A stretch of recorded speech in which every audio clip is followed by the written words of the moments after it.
The Little Falls man accused of killing two teenagers he thought were breaking into his house was back in court today for day 2 of his trial.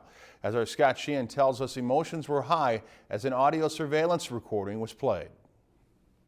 Day 2 of the Little Falls murder trial. The courtroom heard defendant Byron Smith's voice recorder, which had the audio of both teenagers entering Mr. Smith's home and both shootings.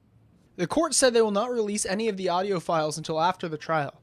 The following is an explanation of what the jury heard today. Glass shattering, footsteps walking around the inside of the house, footsteps starting to move downstairs, a first gunshot, a second gunshot, a younger male voice groaning as he's falling down the stairs, a third gunshot, an older male voice saying, "You're dead."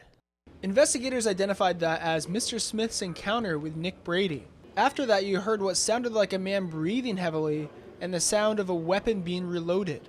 Next is what investigators say was Mr. Smith's encounter with Haley Kiefer.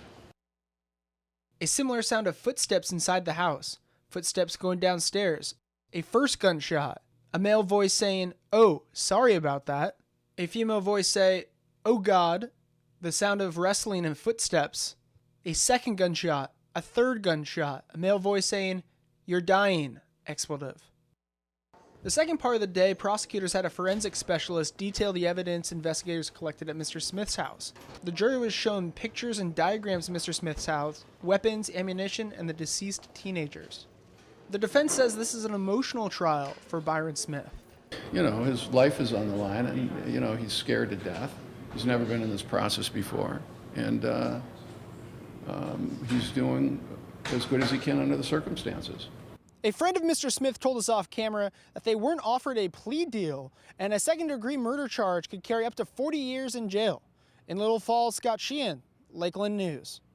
And we expect day 3 to begin with the defense cross-examination of a forensic lab specialist.